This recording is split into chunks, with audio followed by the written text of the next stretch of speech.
안녕하세요. 책한민국입니다.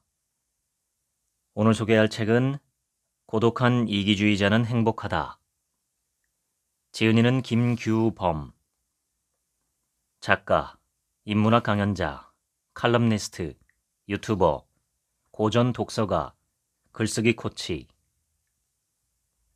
대학에서 IT를 공부했다.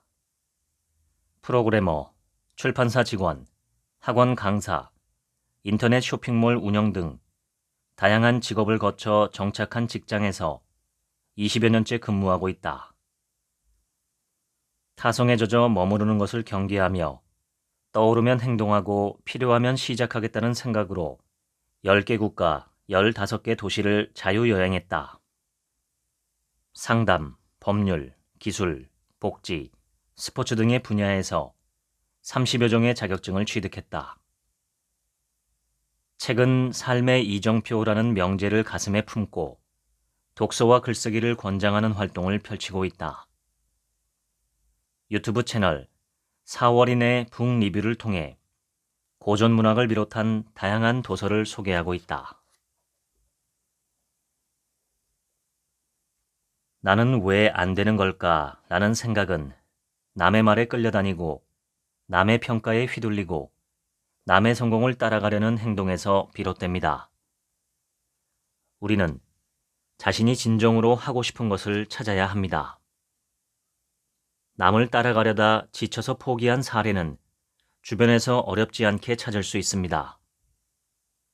우리가 말하는 실패는 대부분 여기에 해당합니다. 과연 당신이 생각하는 좋음이란 무엇인가요?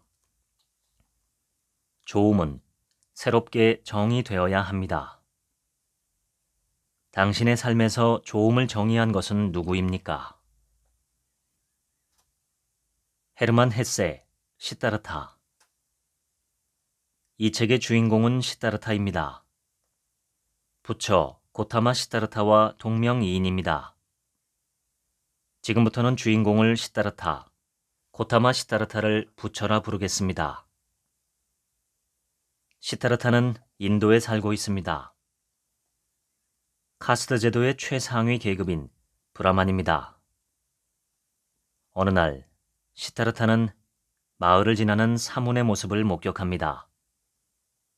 사문은 노력하는 사람, 출가 수행자라는 뜻으로 인도에서는 출가자를 가리킵니다.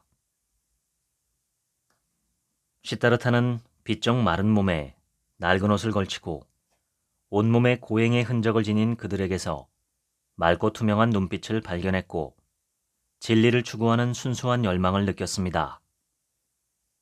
자신도 출가의 고행을 경험한다면 깨달음에 대한 갈증을 해소할 수 있을 것이라는 생각으로 사문이 되기로 결심합니다.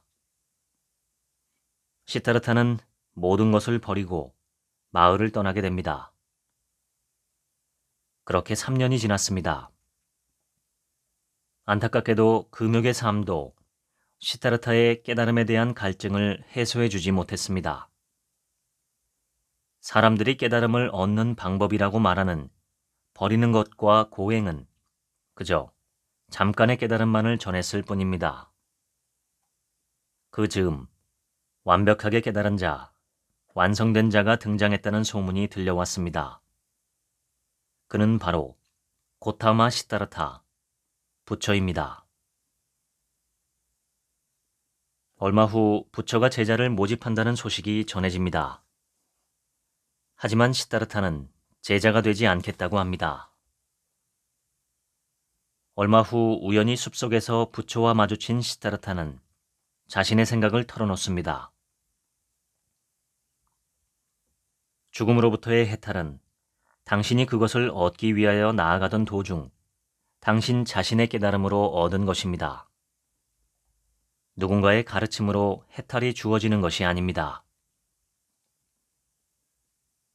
이 말은 시타르타라는 작품이 전하는 메시지의 정수가 담긴 말입니다. 타인의 깨달음을 통해 나의 깨달음을 얻을 수는 없다는 것, 스스로 깨닫는 것을 강조하는 것입니다. 시타르타는 거꾸로 살아보기로 합니다. 내세의 귀의에 포기했던 속세를 받아들여 보겠다고 스스로 결정한 것입니다. 시타르타는 속세를 경험하기 위해 근처 마을로 향합니다. 하지만 마을로 가는 길은 강으로 가로막혀 있었고 오랜 사문 생활을 해온 그에게는 배를 탈 돈이 없었습니다. 그때 마침 무료로 배를 태워주겠다는 뱃사공이 나타나 그를 마을, 즉 속세로 데려다 줍니다. 내세는 브라만이었던 시타르타, 사문이었던 시타르타가 살던 공간을 의미합니다. 그리고 속세는 시타르타가 계속 버리려고만 한 욕망, 분노, 욕심, 사랑, 물질 등을 받아들이기로 한 공간입니다. 강은 내세와 속세를 구분하는 중요한 역할을 합니다. 마을에 도착한 시타르타는 아름다운 여성 카말라의 모습을 보게 됩니다. 카말라는 유명한 기생으로 온갖 화려함과 풍요로움에 둘러싸여 있었습니다. 시타르타는 그녀를 통해 사랑이라는 감정을 배울 수 있겠다는 생각을 떠올리고는 그녀를 찾아갑니다. 카말라는 시타르타에게 우선 돈을 벌어야 한다며 부유한 상인을 소개해 줍니다. 시타르타는 돈을 벌어 선물을 들고 다시 찾아오겠다며 카말라의 집을 떠났습니다.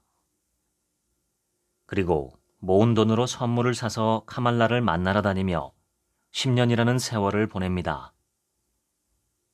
그 사이 시타르타는 많이 변했습니다.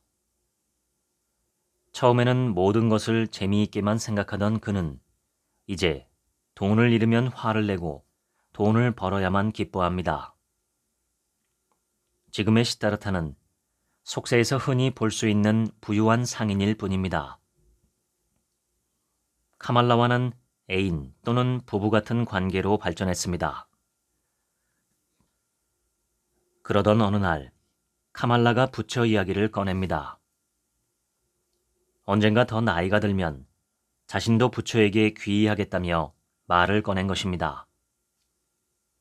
순간 시타르타는 10년 동안 잊고 지냈던 과거의 기억을 떠올리기 시작했습니다. 마음이 복잡해진 그는 그날 밤 꿈속에서 새장 안에 죽어있는 새의 모습을 보았습니다. 잠에서 깬 시타르타는 꿈속에서 본 새의 죽음을 자신의 내세에서의 죽음이자 속세에서의 죽음이라 해석합니다. 그리고 거울을 통해 좋은 옷을 입고 부유함을 몸에 둘렀지만 눈동자는 텅 비어있는 늙은이를 발견합니다. 변해버린 자기 모습에 구토가 밀려오는 지경에 이른 시타르타는 죽음을 결심하고 도망쳐버렸습니다. 시타르타가 내세에서 깨달음을 갈구하던 시절, 그는 자신이 생각해낸 것이 아닌 남들이 좋다고 말하는 가르침을 따라가며 깨달음을 얻으려 했습니다. 하지만 지식과 가르침도 모든 것을 버리고 포기하며 고통을 견딘 것도 깨달음을 주지 않았습니다. 그 과정에서 남의 이야기가 아닌 자신이 원하는 것을 찾아야 한다는 판단에 어렴풋이 도달했을 뿐입니다. 시타르타라는 이야기를 통해 우리가 얻을 사례는 남을 따르는 것이 반드시 성공으로 이어지지는 않는다는 것입니다. 그렇기에 우리가 성공한 이에게 조언을 들어도 그와 똑같이 될 수 없었던 것입니다. 그리고 자신이 깨달은 것을 타인에게 가르쳐 주어도 그가 나와 똑같이 되지 않았던 것입니다. 자신이 가진 것을 기본으로 진정 원하는 것을 목표로 삼아야 성공할 수 있습니다. 좋은 것이라 불리는 것이 나에게 필요한 것인지, 내가 진정으로 만족할 수 있는 것인지 생각해야 합니다.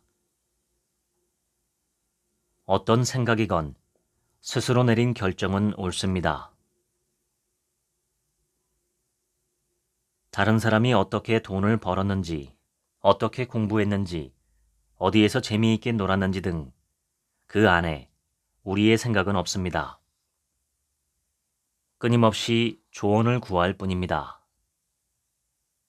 모든 사람에게는 각자의 이야기가 있습니다.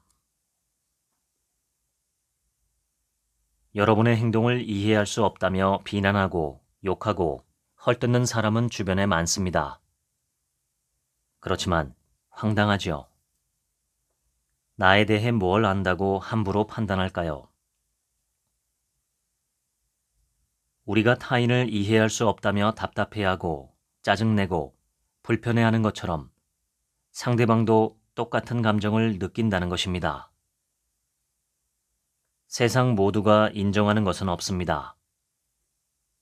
예수는 2000년이 넘도록 끊임없이 인류에게 가르침을 전하는 성인입니다. 그렇지만 예수를 이해할 수 없다며 비난하고 욕하는 사람도 존재합니다. 모두의 인정과 사랑을 받는 인물이 될 수는 없습니다. 차라리 내가 모두를 인정해버리는 것이 훨씬 현실적입니다. 내가 합리적인 말과 행동을 하듯 타인도 합리적인 말과 행동을 하는 것은 각자의 판단 때문입니다. 이유도 다양합니다. 생각과 행동뿐 아니라 외모, 성별, 종교, 장애, 나이, 가정환경, 출신 지역 등 수많은 것이 서로를 이해할 수 없는 이유가 되고 있습니다. 상대방을 이해하지 못하는 것은 상대방이 틀렸다는 생각을 기본으로 합니다. 이제부터 틀렸다가 아니라 다르다라고 받아들여야 합니다. 그저 나와 다를 뿐입니다. 시선은 평등해야 합니다. 예의나 규칙은 인간이 집단을 이루는 과정에서 만들어진 것일 뿐, 그것이 인간보다 먼저 만들어진 것은 아닙니다. 인간이 존재하기에 예의와 규칙이 존재하는 것입니다. 이는 몸에 걸치는 옷과 같은 것입니다. 옷이 없어도 생존하는 데는 문제가 없지만 그렇다고 알몸으로 돌아다닐 수는 없듯이 함께 살아가기 위해 지켜야 하는 것에 불과합니다. 하지만 지금 우리에게는 인간 자체보다 예의와 규칙이 먼저입니다. 따뜻한 옷을 입었는지, 비싼 옷을 입었는지 매번 다른 잣대를 만듭니다. 그리고 그것을 확대하거나 축소하며 다르다는 이유를 만들어 인간을 옷 아래에 깔아놓고 있습니다. 인간에 대해 높낮이를 만드는 것은 옳지 않습니다. 이런 것이 모여 옳고 그름의 판단보다 집단의 이익을 우선시하는 폭력이 됩니다. 다수의 주장으로 소수를 정복하고 정복당하는 것입니다. 내가 옳다고 생각하는 것, 자신 있으십니까? 기원전 5세기 그리스의 철학자 디오게네스와 그리스를 정복한 알렉산더 대왕이 만났습니다. 알렉산더 대왕, 내가 알렉산더 대왕이다. 디오게네스, 내가 디오게네스다. 나는 개다. 디오게네스가 정복자를 만나고도 주눅들기는커녕 자신을 개라고 말하며 고개를 치켜들자 병사들은 곧바로 그를 위협했고 알렉산더 대왕은 질문을 이어갑니다. 너는 내가 무섭지 않은가? 디오게네스, 당신은 좋은 사람이요 나쁜 사람이요? 알렉산더 대왕은 자신이 나쁜 사람이라 말할 수는 없었습니다. 알렉산더 대왕, 좋은 사람이다. 디오게네스, 그렇다면 내가 왜 좋은 사람을 무서워해야 하는 것이요? 알렉산더 대왕에게 고개 한번 숙이면 될 것을 왜 목숨을 걸어? 라고 생각할 수도 있습니다. 하지만 디오게네스는 스스로 옳다고 생각한 판단을 행동으로 옮긴 것입니다. 결말은 이러합니다. 알렉산더 대왕. 내가 알렉산더가 아니었다면 디오게네스가 되었을 것이다. 우리는 누구나 각자가 옳다고 생각하는 일을 하며 살고 있습니다. 그런데도 삶의 만족을 느끼는 이가 많지 않은 이유는 시타르타에서 알아본 것처럼 진정 자신이 원하는 것을 따르지 않는 이가 대부분이기 때문입니다. 삶의 만족에 도달하려면 나만의 질서가 필요합니다. 나만의 질서는 모든 인간은 평등하다는 생각을 기본으로 합니다. 각자 옳은 일을 하는 서로를 인정함으로써 스트레스를 피하고 자신의 목소리에 귀 기울여서 진정 원하는 것을 발견하는 것입니다. 우리는 종종 살면서 도저히 이해할 수 없는 사람을 봅니다. 어떻게 저런 생각을 하지? 대체 무슨 생각으로 저러는 거야? 이해할 수 없는 사람을 보면 답답하고 짜증나고 불편합니다. 분명 상대방도 나름 그렇게 판단한 이유가 있을 것인데 우리는 그것을 생각하지 않죠. 그러면서 자신의 행동에는 온갖 이유를 붙여 정당성을 주장합니다. 오직 자신의 행동만 정당하다고 주장합니다. 하지만 모든 인간은 평등합니다. 상대방을 인정해야 합니다. 그 판단의 기준은 무엇일까요? 바로 공존과 질서입니다. 마음에 떠오르는 것을 모두 행동으로 옮길 수는 없잖아요. 어떤 사람이 싫다는 이유만으로 그 사람을 죽일 수는 없잖아요. 헤르만 헤세의 데미안 중에서 사람들은 나누고 대립시키는 것을 참 좋아합니다. 대립이라는 구분은 필연적으로 선택과 연결됩니다. 선택받은 것과 선택받지 못한 것은 갈등을 만듭니다. 우리는 매번 선택을 합니다. 직접 경험해 본다면 궁금증을 해소할 수 있겠지만 그럴 수는 없기에 자신이 선택한 것이 옳다고 생각하며 그 길을 걷습니다. 그리고 자신의 선택이 옳다는 것을 증명하려 합니다. 안타깝게도 그 증명 방법은 반대편에 대한 비난과 비판입니다. 그렇게 자신의 선택을 옳은 것이라 자위하며 자존감을 지키려 합니다. 반대편을 경험해 본 것도 아니고 다른 선택을 한 사람에 대해 모든 것을 알지도 못하면서 말입니다. 불법일 거야. 뭔가 있어. 뒤에 누군가 있을 거야. 알고 보면 속이 썩어 있을 거야. 아니요, 모릅니다. 뭔가, 누군가, 그랬을 거다라는 생각은 모두 추측일 뿐입니다. 우리는 타인의 삶을 살아본 것도 아니면서 추측만으로 확신이라는 최면을 스스로 걸고 있습니다. 그 생각은 맞을 수도 있고 틀릴 수도 있습니다. 게다가 확인할 방법도 없습니다. 우리에게는 상대방을 인정하는 것이 시급합니다. 공존, 즉 함께 살고 있기에 타인이 존재하고 상대를 부러워하고 비난할 수도 있는 것입니다. 구분, 대립, 선택, 갈등은 공존에서 출발합니다. 혼자라면 이런 것들은 아무런 필요가 없습니다. 데미안은 독일의 작가 헤르만 헤세가 1919년에 펴낸 소설입니다. 성장 과정에서 겪는 내적 갈등으로 방황하던 주인공이 자신의 판단이라는 깨달음에 도달하는 과정을 이야기합니다. 주인공 에밀 싱클레어는 소위 착한 어린이입니다. 경제적으로도 어려움이 없는 요리사와 하인까지 있는 가정에서 성장했습니다. 10살이 된 싱클레어는 자신이 사는 따뜻하고 안전하고 편안한 밝은 세계를 전부라고 생각하면서 동시에 따분함을 느끼고 있었습니다. 그러던 어느 날 집안에서 이상한 소리가 들립니다. 하인들의 말소리였습니다. 그들은 도살장과 감옥, 주정뱅이와 잔소리꾼, 강도와 살인, 자살과 같은 싱클레어가 생각지도 못한 것들에 대해 자연스럽게 이야기합니다.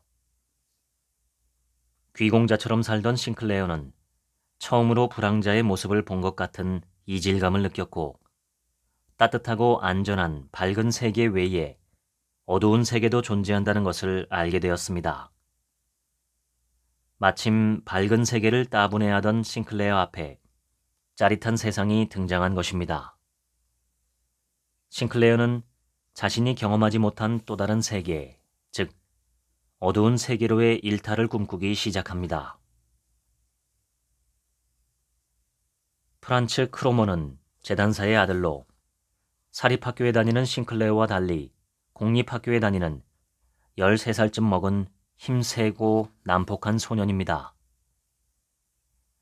크로모는 어른 티를 내며 공장 노동자들의 걸음걸이와 말투를 흉내내고 무리를 이끌고 다니며 비행을 저지르는 녀석입니다.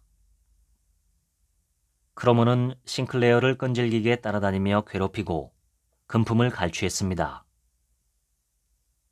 싱클레어는 얼마 후 전학생인 데미안의 도움을 받아 어두운 세계를 탈출해 밝은 세계로 돌아오게 됩니다.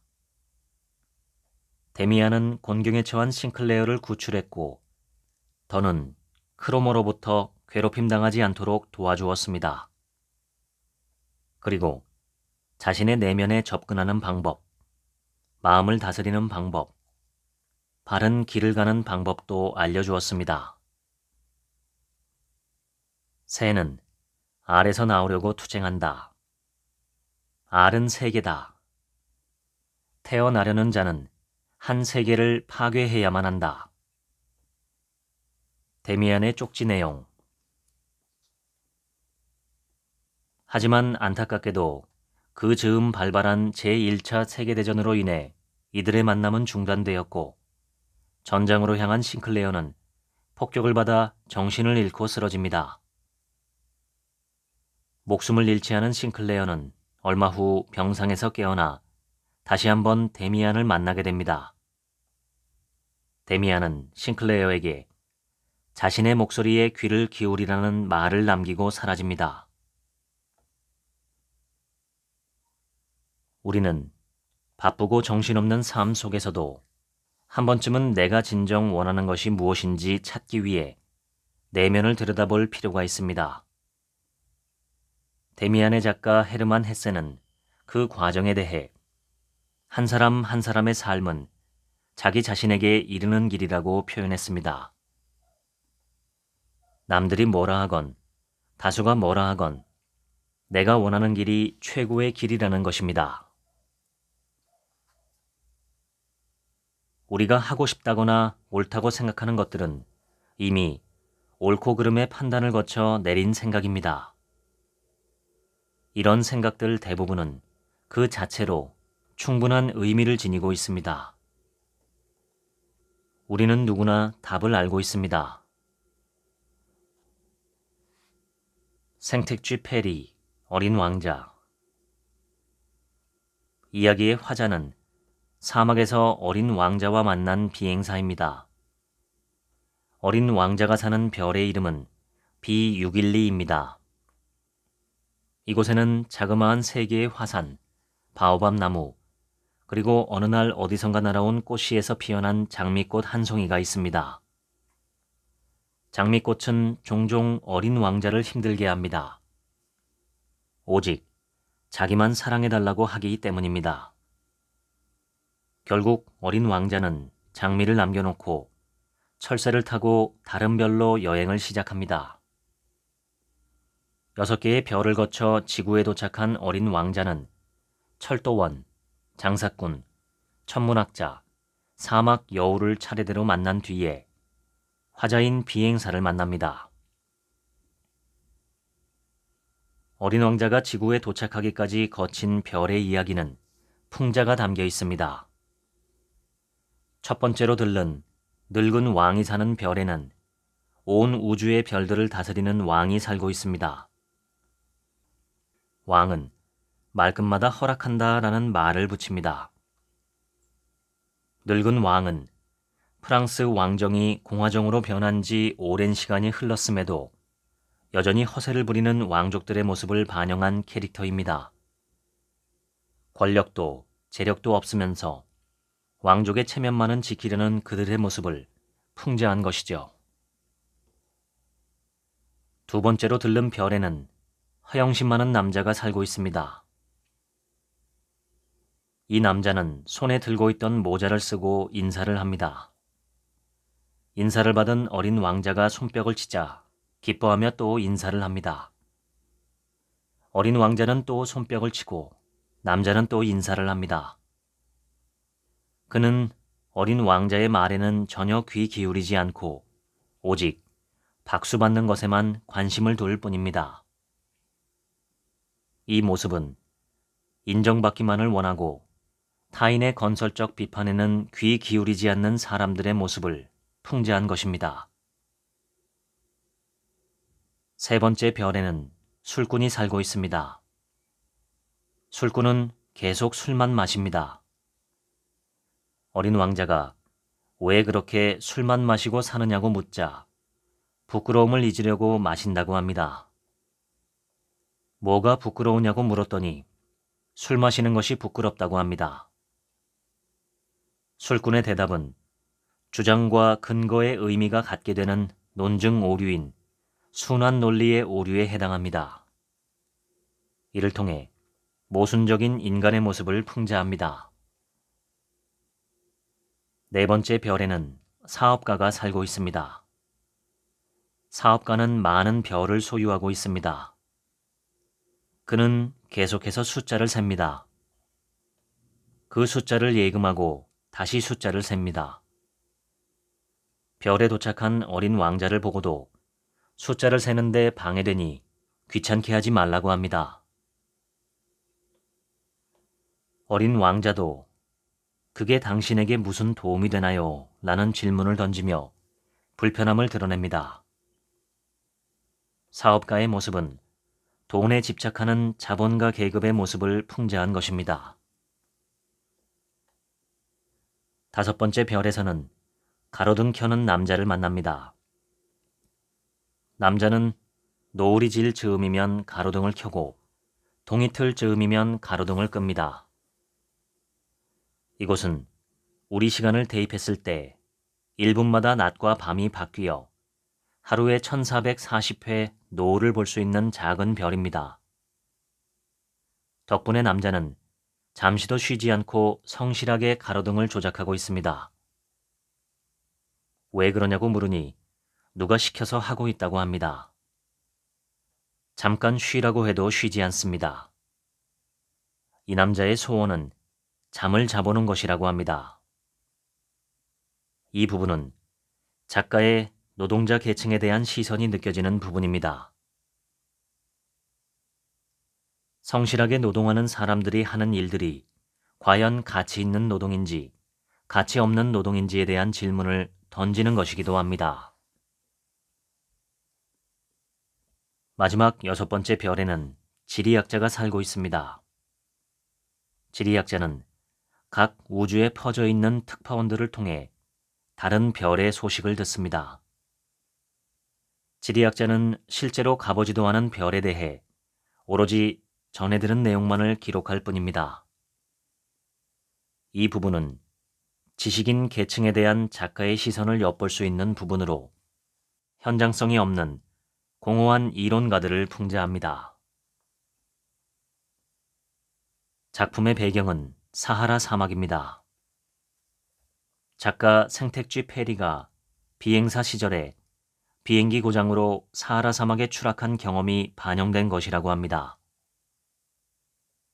지구에 도착한 어린 왕자는 비행사와 많은 이야기를 나눕니다.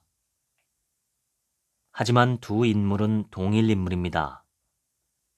비행사는 사막에서 어린 시절의 자신을 만난 것입니다.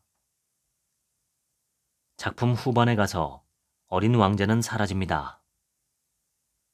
작품에 언급되지는 않았지만 죽었다, 자살했다라고 바꿔 말할 수도 있습니다. 이 부분이 가장 중요합니다. 작가가 그것을 직접 언급하지 않았다는 것입니다. 작가는 어린 왕자가 죽은 것 같지만 죽지 않았다는 말을 전하고 싶었던 것으로 판단됩니다. 어린 왕자의 시신이 사라져 버렸다는 것이 이 해석을 뒷받침합니다. 비행사는 어린 왕자가 자신의 별로 돌아갔다고 짐작합니다. 소리 없이 쓰러진 어린 왕자는 결국 시간 속으로 사라진 어린 시절의 동심을 의미하는 것입니다. 동심은 죽지 않았습니다. 세월이라는 모래 위에 소리 없이 쓰러져 실종되었을 뿐입니다. 나만의 질서라는 답이 어렵게 느껴진다면, 좀 더 구체적인 표현을 원한다면 판단의 기준으로 동심을 제한합니다. 남의 이야기가 아닌 내가 진정으로 원하는 것을 찾으려 노력하고 그것에 관한 판단을 스스로 해야 합니다. 판단의 기준은 어릴 적의 내가 지금의 내 행동을 보고 부끄러워하거나 무서워하지 않는 것입니다. 알베르 까뮈의 이방인. 강렬한 첫 문장으로도 유명한 이방인은 모순되고 부조리한 삶의 모습을 잘 보여줍니다. 오늘 엄마가 죽었다. 아니, 어제였는지도 모르겠다. 알베르 까뮈, 이방인의 첫 문장. 주인공 메르소는 북아프리카에 있는 프랑스령 알제리에 사는 평범한 직장인입니다. 초반부터 그는 보통 사람과 다르게 생각하고 다르게 행동하는 괴팍한 인물로 자신을 보여줍니다. 양로원으로부터 어머니가 돌아가셨다는 전보를 받은 주인공은 어머니의 장례식을 치르러 양로원을 찾아갑니다. 그렇지만 어머니의 시신을 확인하려 하지도 않고 시신 주변에서 담배를 피우기까지 합니다. 슬퍼하기는커녕 단 한 방울의 눈물도 흘리지 않던 그는 장례식이 끝나자 곧바로 애인과 코미디 영화를 보며 껄껄거리며 시간을 보냅니다. 이렇듯 메르소는 어머니의 죽음이라는 사건에도 아무런 감정을 느끼지 않는 인물입니다. 메르소의 태도는 비단 어머니에게만 국한되지 않습니다. 여자친구인 마리에게는 너를 사랑하는 것 같지는 않지만 원한다면 결혼을 할 수는 있다는 식의 태도를 보입니다. 그런 메르소에게 옆집에 사는 불량배 레몽이 친구가 되자며 다가옵니다. 레몽은 메르소에게 한 가지 부탁을 합니다. 지금 자신이 만나는 내연녀를 혼내줘야겠는데 그녀를 유인할 만한 편지를 대필해달라는 부탁이었죠. 메르소는 태연하게 그의 부탁을 들어줍니다. 메르소는 이웃 친구 레몽의 초대를 받아 자신의 여자친구와 함께 해변에 놀러 왔습니다. 이곳에는 예상치 못한 인물들이 함께하고 있었습니다. 바로 메르소가 대신 써준 편지에 유인당해 폭행당한 여성의 남자 형제들이 복수하겠다며 찾아온 것이죠. 메르소는 그들과 한바탕 싸움을 치르고 한숨 돌리려 자리를 옮겼습니다. 그때 메르소 앞에 방금 싸웠던 이들 중 한 명이 나타났습니다. 메르소는 총으로 그를 쏴서 죽였습니다. 법정에서 메르소는 자신을 적극적으로 변호하려 하지 않고 너무나도 담담하게 죄를 모두 인정해버립니다. 메르소는 아랍인을 살해한 이유가 태양이 눈부셨기 때문이라는 황당한 말로 배심원들을 당황하게 만듭니다. 결국 배심원들은 사형을 선고합니다.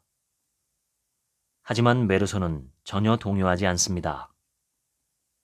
오히려 참회를 권하러 찾아온 성직자와 언쟁을 벌이고 그를 꾸짖어 쫓아버리기까지 합니다. 이방인이라는 단어는 현실에 무관심한 태도를 보이고 삶의 방관적인 태도를 고수하는 주인공 메르소를 의미합니다. 쉽게 설명하면 대다수의 사람들은 어머니의 죽음에 담담하고 살인에 대한 죄책감이 없는 등 근대 사회가 구축해 놓은 가치체계를 수용하지 않는 메르소를 적, 즉 이방인으로 생각한 것입니다. 알베르 까뮈는 이를 통해 부조리에 반항하는 인간상을 제시합니다. 부조리는 인생에서 의미를 발견할 가망이 없는 일이나 관계를 의미하는 실존주의 용어입니다. 알베르 까뮈는 성장 과정에서 빈부격차를 크게 느꼈고 폐결핵으로 오랜 기간을 고생했습니다. 그는 자신이 왜 이런 상황에 놓인 것인가 라는 의문을 해소하려 했지만 답을 찾지 못했고 결국 삶은 부당하다는 생각에 도달했습니다. 이렇듯 원인도 알 수 없고 이해할 수도 없는 일들이 실제로 일어나는 현상을 부조리라고 말합니다. 알베르 까뮈는 미지의 무언가로부터 일방적으로 당해야만 하는 것, 즉 부조리가 현실임을 깨닫고도 포기하지 않았습니다. 부조리에 굴복하지 않고 적극적으로 끌어안고 살겠다고 결심했습니다. 부조리를 두려워하거나 피하지 않고 사랑하며 끌어안겠다는 것이죠. 알베르 까뮈의 부조리 3부작 중 하나인 시지프 신화에는 커다란 바위를 계곡 밑에서 산꼭대기로 굴려 올리는 장면이 등장합니다. 바위를 밀어 정상에 도착하면 바위는 다시 계곡 아래로 굴러 떨어집니다. 이 상황은 영원히 반복됩니다. 이 상황이 고통스러운 이유는 힘들어서가 아닙니다. 아무 의미 없는 행위라는 것이 힘든 것입니다. 이런 상황이 부조리한 상황입니다. 그런데도 멈추지 않고 끈질기게 바위를 밀어 올리는 것을 알베르 까뮈는 부조리를 두려워하거나 피하지 않고 사랑하며 끌어안는 행위라 정의했고 여기에 반항이라는 이름을 붙였습니다. 반항은 능동적인 행위입니다. 부조리에 반항하는 것은 어디까지나 자의적 선택입니다. 제임스 조이스, 율리시스. 율리시스는 모더니즘 문학의 금자탑이라는 수식어가 따르는 작품으로 현대 영문학 최고의 작품이라는 평가를 받습니다. 난해한 문체, 수많은 함축과 은유로 인해 읽기 어려운 작품이라는 평가도 받는 작품입니다. 의식의 흐름은 미국의 심리학자인 윌리엄 제임스가 1890년대에 처음 사용한 심리학 개념입니다. 그는 인간의 의식을 정적인 부분의 배열이 아닌 동적인 이미지와 관념이 흘러 늘어선 것이라 정의하고 있습니다. 이 개념이 문학 분야에 적용된 것이 인간의 정신 속에 끊임없이 변하고 이어지는 주관적인 생각과 감각을 주석 없이 설명해 나가는 서술 방식입니다. 우리는 쉬지 않고 생각을 합니다. 책을 읽는 이 순간에도 생각은 우리 머릿속을 떠다니고 있습니다. 그 생각을 그대로 종이에 옮겨 적는 것이 율리시스의 서술 방식입니다. 반드시 문장이나 단어일 필요도 없습니다. 이미지가 떠오르면 그것을 그대로 종이에 옮기면 됩니다. 방금 저녁을 먹었는데 벌써 출출하네. 뭘 먹었지? 병아리. 밥을 몇 시에 먹었더라? 임금님. 음악 소리가 시끄러운데? 장미의 이름, 페스트. 주차장에 차는 잘 있을까? 시계줄을 바꿔볼까? 어떤 색으로 바꾸지? 허리 아파. 내일 회사 쉴까? 양치해야겠다. 이건 뭐지? 어제 내가 왜 그런 말을 했을까? 어떻게 하지? 그만 쓸까?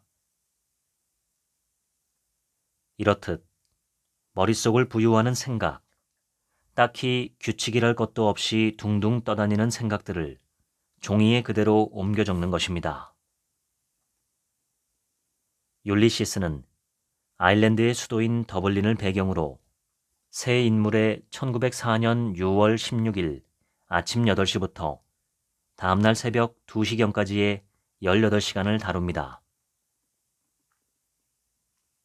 등장인물은 스티븐, 블룸, 그리고 블룸의 아내인 몰리입니다. 스티븐은 교사로 일하는 문학 청년으로 자존심이 강한 편이고 아버지와는 사이가 좋지 않습니다. 블룸은 38세의 헝가리 출신 유대인으로 신문 광고업에 종사하고 있습니다. 그는 자신이 원하는 지적인 삶과 현실의 차이로 혼란스러워하고 있습니다.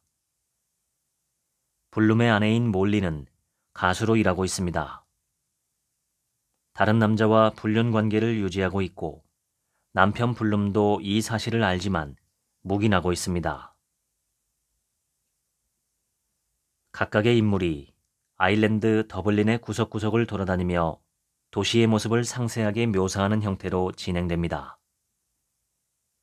작품의 초중반에는 인물들이 직접 만나는 상황이 없습니다. 그저 같은 장소를 스쳐 지나가며 각자의 이야기를 들려주다가 작품 후반인 밤 11시 정도에 스티븐과 블룸이 만나 대화하는 장면이 나옵니다. 여기서 두 사람은 300여 개의 질문과 답을 주고받습니다. 이후 깊이 잠든 블룸 곁에 있는 아내 몰리의 긴 독백으로 이야기가 마무리됩니다. 등장인물들이 하루 동안 돌아다니며 묘사하는 더블린의 모습은 하늘에 있는 구름이나 작은 광고판의 모양까지도 세세하게 표현되어 있습니다. 이를 통해 작가는 정치, 철학, 음악, 신학, 섹스, 출산, 천문학 등의 주제에 관한 자신의 생각을 쏟아냅니다. 율리시스를 읽기 어려운 이유 중 하나는 모두 남의 생각이기 때문입니다. 내 생각이라면 어렵지 않게 읽힐 것이고 배경 지식이 필요치도 않을 것입니다. 스스로 내린 판단, 옳다고 생각하는 행동, 이기적 평등, 나만의 질서, 이 모든 것은 생각입니다. 어딘가에 글로 써도 좋고 그냥 머릿속에서 생각해도 좋습니다. 오직 내 생각만을 만나보는 것입니다. 후회할 일이 생기기 전에 꼭 만나보세요. 자유는 외부적인 구속이나 무엇에 얽매이지 않고 자기 마음대로 할 수 있는 상태를 말합니다. 지금 우리는 행동도 생각도 자유롭게 할 수 있습니다. 그렇기에 남의 말, 세상의 말에 얽매이지 않겠다는 생각도 할 수 있고 비교로부터 자유로워질 것이라는 희망도 품을 수 있습니다. 단, 자유에는 한도 설정이 필요합니다. 사회라는 울타리를 벗어나지 않아야 한다는 조건입니다. 그리스의 작가 니코스 카잔차키스가 1946년 발표한 소설 그리스인 조르바에는 사회의 울타리를 벗어난 자유를 추구한 인물의 이야기가 담겨 있습니다. 이야기는 제목에 등장하는 이름인 조르바라는 인물을 중심으로 진행됩니다. 그렇지만 정작 주인공은 조르바가 아닌 나라는 1인칭 화자입니다. 나는 30대 남성입니다. 경제적으로 풍족한 집안에서 태어났습니다. 주인공은 유산으로 크레타 섬을 상속받았습니다. 그는 섬을 개발해 돈을 벌어들일 생각으로 섬으로 향합니다. 주인공은 내향적 성격을 가졌고 지식인입니다. 그런 그가 섬으로 가는 배를 타기 위해 항구에 도착해서 한 남성을 만났으니 그가 바로 조르바입니다. 이름은 알렉시스 조르바. 60대 남성으로 야생마가 떠오르는 외모를 가진 인물입니다.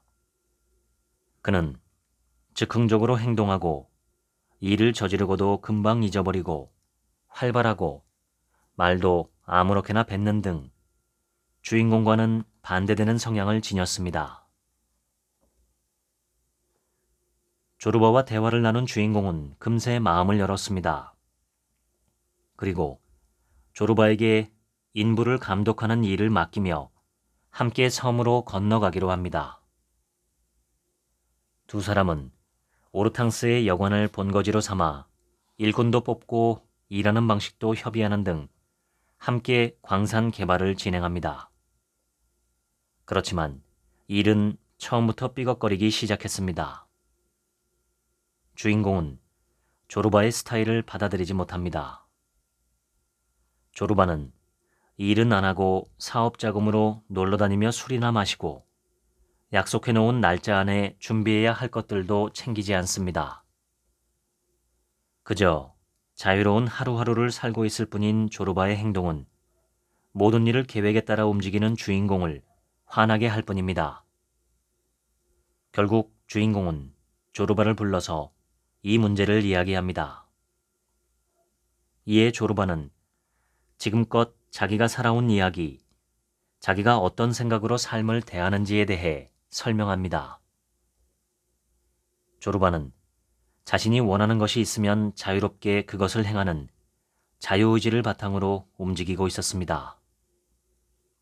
먹고 싶으면 먹고, 쉬고 싶으면 쉬고, 하고 싶으면 합니다. 타인의 눈치를 살피지도 않고 자신에 대한 평가에도 관심을 두지 않습니다. 그리스인 조르바는 분량의 대부분이 이런 조르바의 생각과 삶에 관한 이야기로 채워져 있습니다. 조르바의 이야기를 들은 주인공은 그를 인정하게 됩니다. 삶에 관한 자신만의 확고한 신념을 기준으로 사는 조르바의 행동을 긍정적으로 받아들이기 시작합니다. 그를 진정 깨달은 사람이라고 추켜 세우며 원하는 대로 하라는 허락을 하기에 이릅니다. 하지만 공사는 순탄치 않았습니다. 결국 광산 개발은 실패합니다. 전 재산을 투자한 주인공은 빈털터리가 되었습니다. 하지만 조르바는 슬퍼하지 않습니다. 슬퍼하는 주인공과 함께 바닷가에 모닥불을 피우고 앉아 고기를 굽고 술까지 곁들이며 춤을 춥니다. 그 순간 주인공은 조르바의 자유가 무엇인지 경험합니다. 이후 조르바와 헤어진 주인공은 조르바의 말과 행적을 글로 쓰기 시작합니다. 5년 후 조르바의 연대기를 완성했고 그 즈음 조르바의 부고를 듣게 됩니다. 그리스인 조르바는 작가 니코스 카잔차키스의 자전적 이야기를 바탕으로 합니다. 작가는 자신이 실제로 만났던 기오르고스 조르바라는 인물을 바탕으로 알렉시스 조르바를 만들었습니다. 니코스 카잔차키스는 1883년 크레타 섬에서 태어났습니다. 그는 아크로폴리스, 파르테논 신전 등 고대의 기억을 여행하며 인간이 오래전부터 신에게 구원을 얻기 위해 노력한 모습을 발견했습니다. 그리고 신전까지 만들어가며 구원을 원했음에도 인간을 구원해주지 않은 신에 대한 의문을 갖게 되었습니다. 그러면서 신에게 구원받겠다는 것은 어디까지나 개인의 이기적 판단에 불과하다는 생각에 도달했습니다. 이 생각은 훗날 인간이 신에게 구원받는 것이 아니라 인간이 신을 구원해야 한다는 주관으로 발전합니다. 프랑스 유학을 마치고 그리스로 돌아온 카잔차키스는 작가, 저널리스트 활동과 더불어 사업가, 정치가 활동도 펼쳤습니다. 갈탄 광산 개발에 뛰어든 카잔차키스는 기오르고스 조르바라는 인물을 만납니다. 기오르고스 조르바는 남의 눈치를 살피기보다는 적극적으로 자신이 원하는 일을 찾아 행동하는 자유로운 인물이었습니다. 그는 소설 그리스인 조르바에 등장하는 알렉시스 조르바의 탄생에도 큰 영향을 주었습니다. 카잔차키스는 니체가 주장한 초인이라는 개념에 자신만의 생각을 덧붙여 소설 속 알렉시스 조르바를 창조했습니다.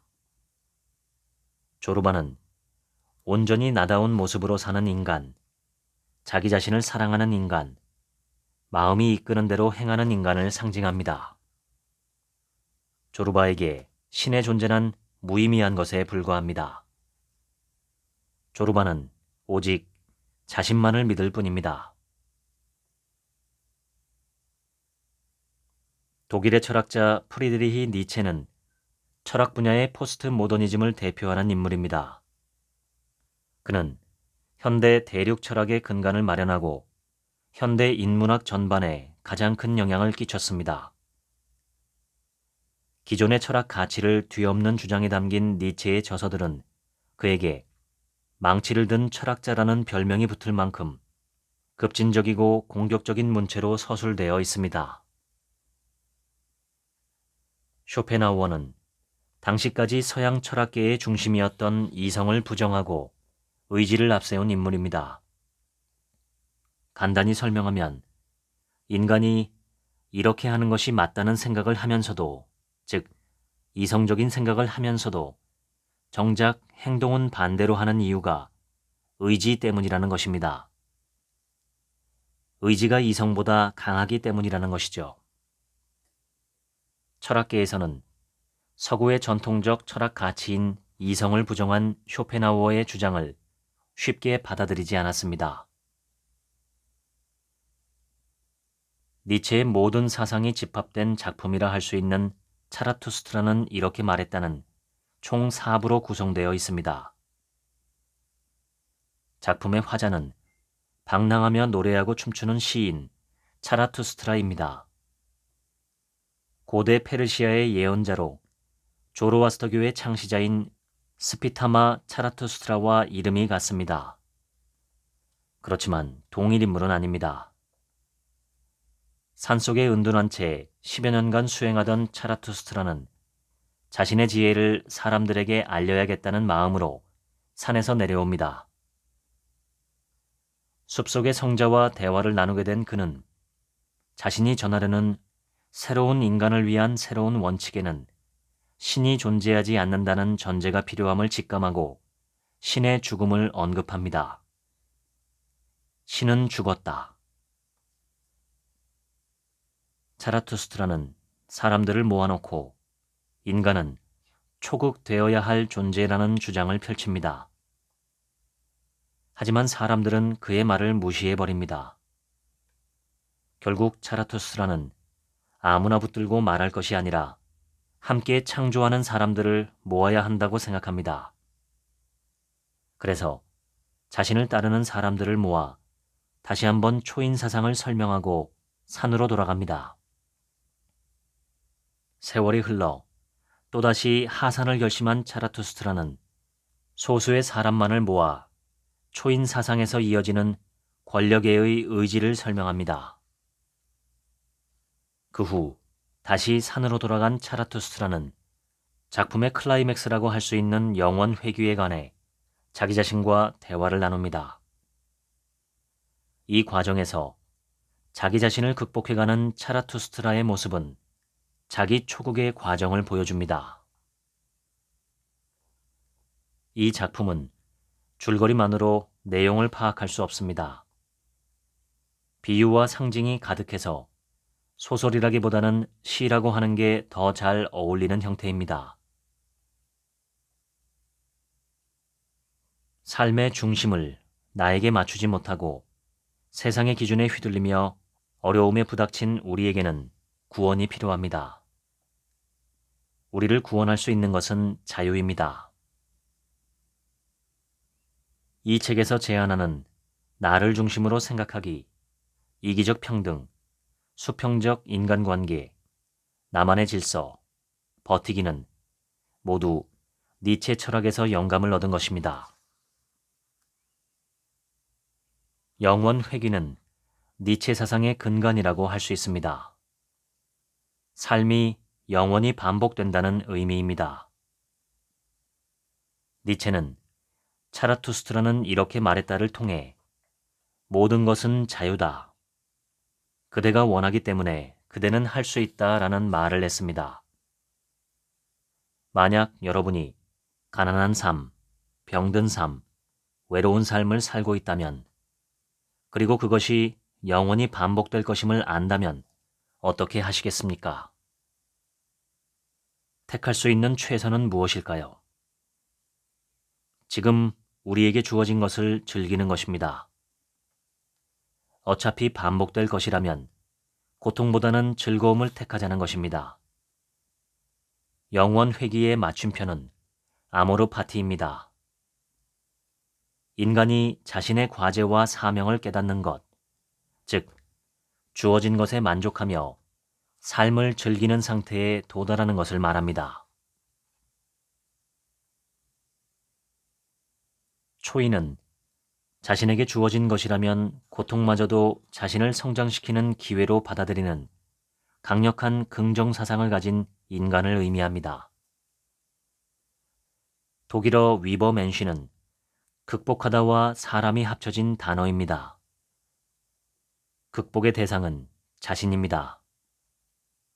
가난하고 아프고 어려운 삶이지만 나에게 주어진 이 삶을 받아들이고 앞으로의 삶을 스스로 선택해 살아가는 것이죠. 물론 주어진 삶에 완벽하게 만족하는 것이 쉬운 일은 아닙니다. 니체 또한 모두 초인이 되어야 한다를 주장한 것이 아니라 초인을 향해 나아가야 한다고 주장했습니다. 그 과정을 초극이라고 부릅니다. 인간에게는 자신이 가지고 있는 것을 넘어서려는 의지가 있습니다. 니체는 그것을 권력의 의지라고 표현했습니다. 니체는 권력의 의지라는 표현으로 긍정적인 방향을 향하고 있는 인간의 생각을 설명한 것입니다. 어차피 영원히 반복되는 삶이라면 나쁜 것보다는 좋은 것을 골라 즐기자, 긍정적으로 살자. 이것이 니체의 주장입니다. 니체는 이 주장을 펼치기 위해 신도 부정하고 과학도 부정하고 사회도 부정했습니다. 인간에게는 오직 잘 살겠다는 의지만 존재한다는 주장입니다. 자신의 주장을 굽히지 않은 카잔차키스는 결국 그리스 정교회로부터 신성 모독을 이유로 파문당했습니다.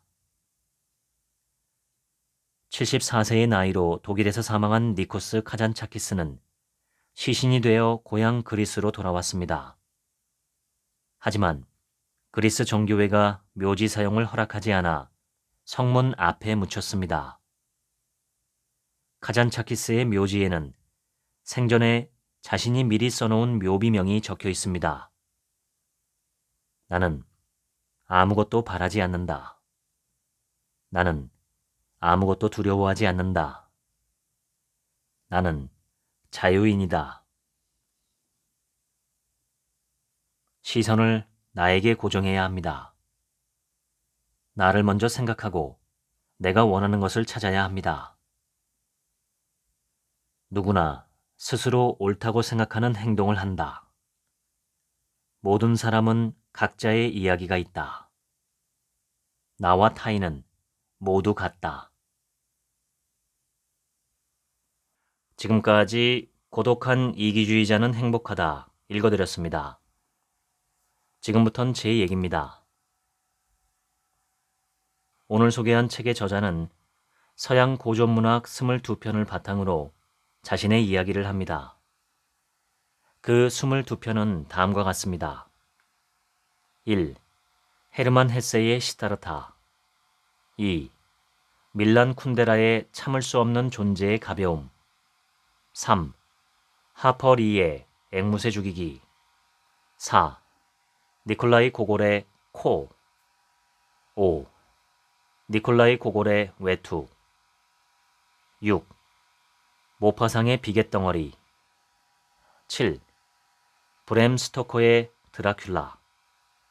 8. 헤르만 헤세의 데미안. 9. 생텍쥐 페리의 어린 왕자. 10. 알베르 까뮈의 이방인. 11. 세르반테스의 돈키호테. 12. 마가렛 미첼의 바람과 함께 사라지다. 13. 조지프 콘레드의 로드짐. 14. 제임스 조이스의 율리시스. 15. 카렐 차페크의 평범한 인생. 16. 너세니얼 호손의 주홍글자. 17. 찰스 디킨스의 위대한 유산. 18. 오스카 와일드의 도리언 그레이의 초상. 19. 블라디미르 나보코프의 롤리타. 20. 니코스 카잔차키스의 그리스인 조르바. 21. 니체의 차라투스트라는 이렇게 말했다. 22. 성경전서. 이러한 위대한 문학 작품들은 공통적으로 한 가지 질문을 우리에게 던집니다. 그것은 어떻게 살아야 하는가입니다. 이 질문은 각자의 삶의 의미에 대한 질문입니다. 하나의 정답만이 있는 닫힌 질문이 아니라 사람 머릿수만큼의 답이 있는 열린 질문입니다. 어떤 답도 틀린 답은 없습니다. 더 바람직하고 덜 바람직한 정도의 차이가 있을 뿐이죠. 더 가치 있고 덜 가치 있는 차이가 있을 뿐입니다. 자신의 인생의 의미를 탐구하지 않고 그냥 되는 대로 살다가 간다고 해서 그 사람에게 어떤 도덕적 비난을 할 수는 없습니다. 자기 삶이니까요. 다만 그렇게 산 대가는 자기 자신에게 고스란히 돌아갑니다. 무의미한 삶이라는 부끄러움으로 말이죠. 오늘 소개한 이 책의 저자는 자기답게 살아가는 삶을 살아가자고 주장합니다. 삶의 무게중심을 각자의 내면에 두고 거기서 우러나오는 가장 자기다운 길을 창조해가고 걸어가는 것, 그것이 좋은 삶이라고 이야기합니다. 문학 작품에는 삶의 이야기가 담겨 있습니다. 그것도 문제적 삶의 이야기가 담겨 있죠. 지금의 현실의 문제를 제기하고 지금 이대로 그냥 가도 괜찮은지 묻는 것입니다. 이 또한 정답이 있는 질문이 아닙니다.